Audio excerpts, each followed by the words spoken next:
Former Undersecretary of Defense and Secretary of Veterans Affairs Robert Wilkie, and Newsmax foreign policy analyst and former Trump foreign policy advisor Walid Phares. Good morning to you both, Mr. Secretary. I want to go back to Iran and the Strait of Hormuz. Now, the president accuses Iran of violating the ceasefire by, quote, doing a very poor job of opening up the key Strait of Hormuz as a trade route. Now, we mentioned only a handful of ships have made it through since the agreement. The ceasefire seems to be hanging on by a thread. Do you think that this has any chance of success?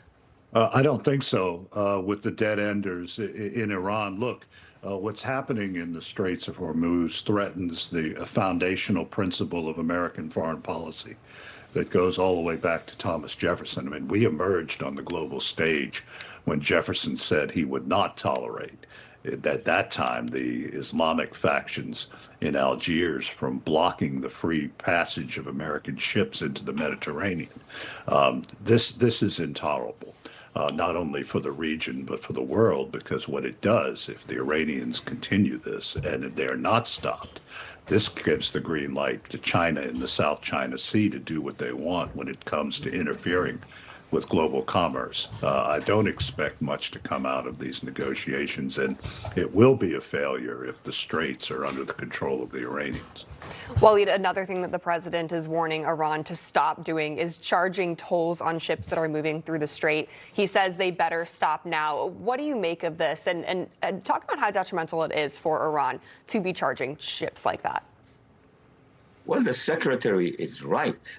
What the Islamic regime in Iran is doing is just breaching international law openly. He mentioned incidents from last century or the century before when the United States actually had to send the Navy and Marines to North Africa to deal with these jihadi activities at the time.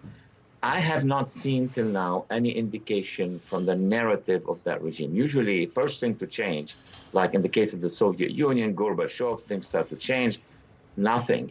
I looked at social media of the Islamic Republic and their supporters. They are mobilizing. So what we get from them in terms of negotiations is one thing. What we see in reality, charging.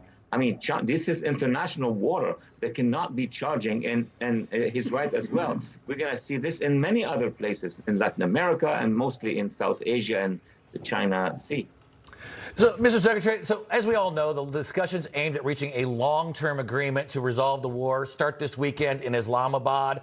The U.S. negotiating team includes the Vice President, J.D. Vance, Special Envoy Steve Witkoff, the President's son-in-law and advisor Jared Kushner. And look, you said already there's not a lot of hope for this, but I think from the regime's standpoint, why are we negotiating? You get a choice. You can try to cling on to power or you can die. Which one do you want?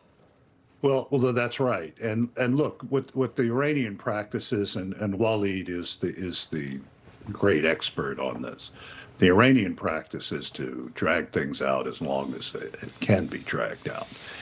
They're going to try to buy time to reconstitute their forces in their own streets. Remember, these folks killed more of their own citizens in January than we lost in the entire Korean War.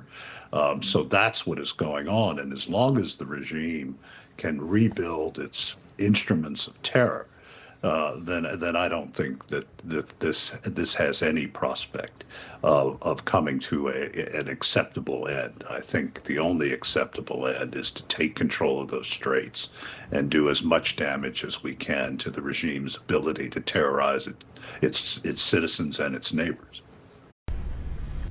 Information. Truth is freedom. Is Newsmax. It's real news for real people.